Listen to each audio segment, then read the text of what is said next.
Disidentification is a critical element of spiritual awakening. Because it is so important, though, people assume that it can only be good. But there's a shadow side to disidentification. In this video, I'm going to reveal this shadow side of disidentification so that you don't succumb to it.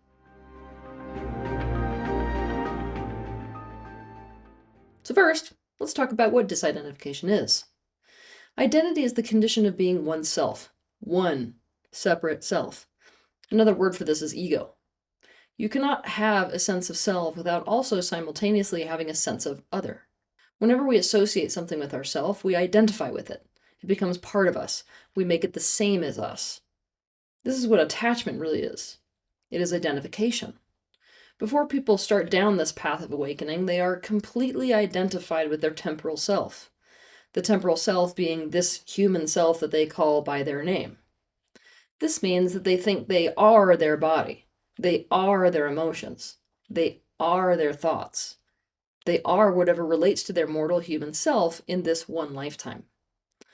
Most people are completely and totally ignorant to their non-physical aspect, the one that created this incarnation that they are calling by their name. By the way, people use many names for this aspect, names like the soul or the spirit, or the higher self, or Newman, or the stream of consciousness, eternal witness, essence, immaterial force, and so many more in different languages, trust me.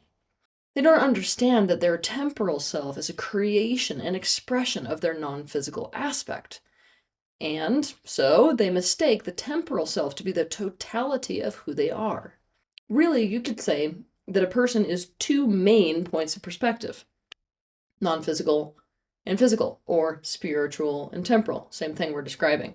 On the path of awakening, a person begins to gain awareness of their non-physical aspect and starts to disidentify with their ego, i.e. their temporal self in this life. This disidentification is a profound thing. To disidentify with something, you must identify it as different to yourself. You must see it as other than you. For example, if you would like to disidentify from your own pain, all you have to do is to conceptualize of your pain as a separate entity.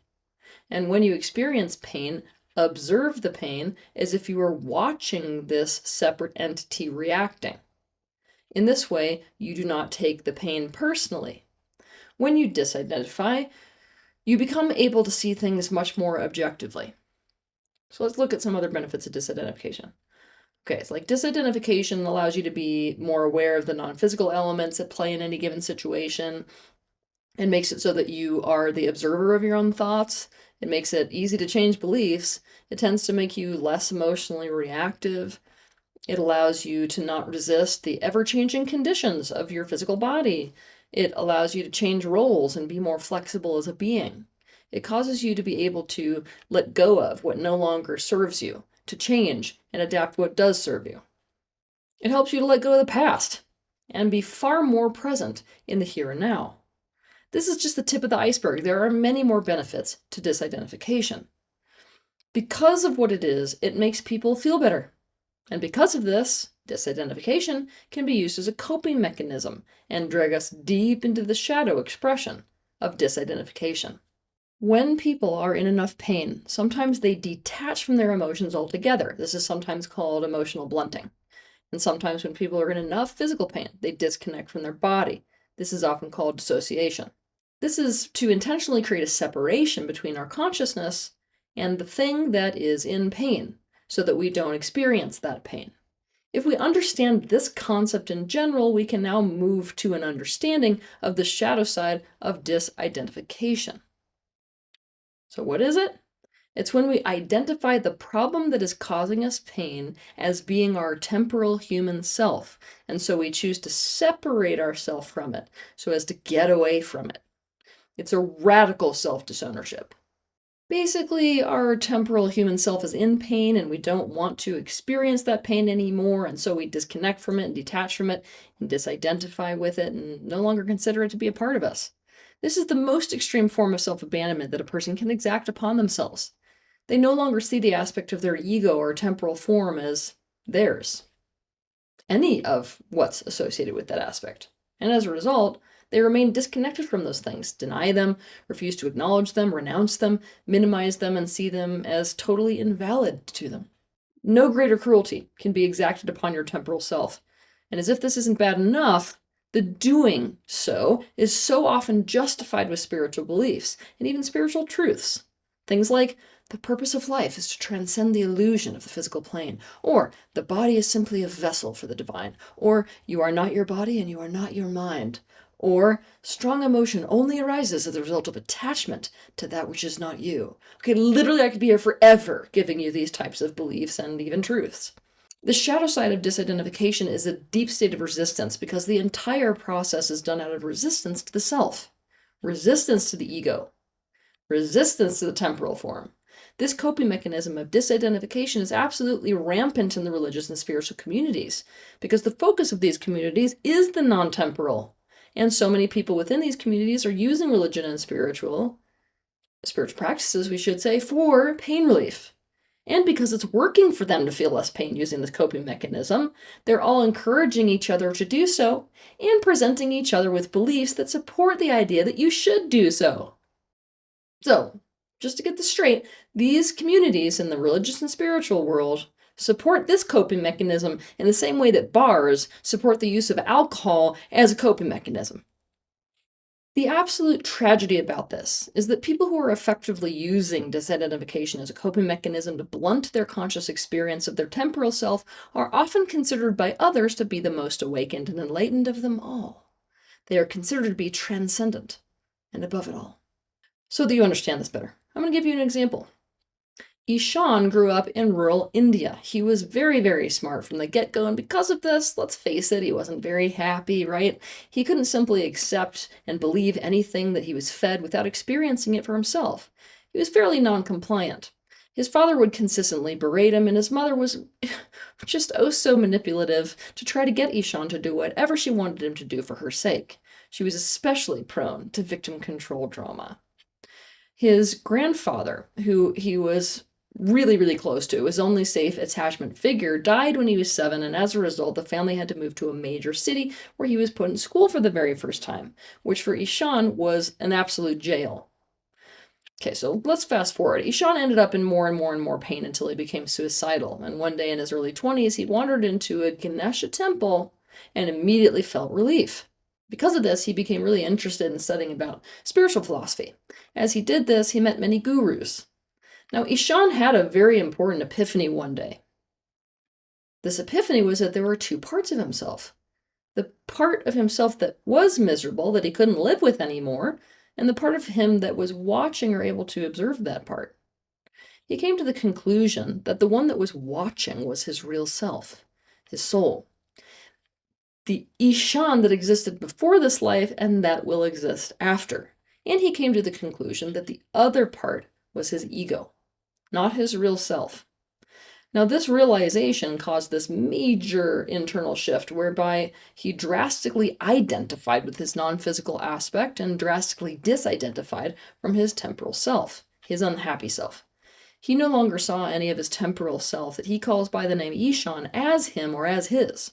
He radically disowned it. This is not my body, and my body is not who I am. It is not me that is in pain. It is the ego and this emotional body that's in pain. It is this aspect of me that was conditioned in such a way to stay in pain. These are not my emotions. These are reactions that I'm watching happen in the body that isn't me. When Isan would experience an emotion, he would not see it as his emotion. He would minimize it, see it as totally invalid to him, refuse to engage with the language of felt perception. As a result, he may have been observant of the things going on within his temporal self, but he was fundamentally unresponsive to it. He was dismissive towards anything that related to his temporal self. He did not act in a considerate, caring, and loving way towards it. Isan has effectively disowned his human self. The thing is, in this state of disconnection and separation from his own temporal self, he was very, very, very non-reactive. He felt very at peace. Truly, he felt very little. He spent all of his conscious energy on the non-physical planes due to being solely identified with his non-physical aspect now, and as such, people started to regard him as someone to follow and emulate, a teacher. Isan gained a very large following and went on to teach people that the solution to their suffering is to disidentify from their temporal self. But he was not simply teaching them to disidentify from their temporal self. He was teaching them to disconnect from it, to dismiss it, and to disown it. Here is a rule that you need to follow so as to not fall into the shadow side of disidentification. There can be no healthy disidentification without radical self-ownership. You cannot disidentify from the ego without owning the ego as a cherished part of you. You need to be loving, caretaking, responsive, valuing of all aspects of your temporal self. You must integrate physical and non-physical. Integrate temporal and non-temporal. The point of expansion of consciousness is not to wake up from some illusion and realize that you are not your body and you are not your emotions and you are not your mind and you are not the you that you call by your name and you are not human. So what is the point of expansion of consciousness? The point is to understand that you are your body and at the same time you are not. You are your emotions and at the same time you are not. You are your mind, and at the same time, you are not. You are human, and at the very same time, you are not. You are the you that you call by your name, and at the very same time, you're not. You must hold dichotomy. As such, one of the intentions of disidentification from the temporal self must be to better own and caretake and integrate the aspect of you that is temporal, the you that you call by your name. This is meant to be a harmonious marriage between your non-physical aspect and your temporal human self in this life. The hardest part of spiritual practice is the complementary contradictions inherent in a multidimensional universe that quite frankly don't feel very complementary at face value. Ultimately, the highest truth is that all is one. The painter is one with the painting. And so, any form of disidentification must not be done to enhance self and otherness in this universe. Nothing is other than you. Not your mind, not your body, not your emotions, not other people, not your kitchen table, not your dogs, not the clouds, not the cement on the sidewalk. But to even see, much less experience and live in alignment with this truth, we must first disidentify with the very things that are keeping us locked in our own intense sense of identity.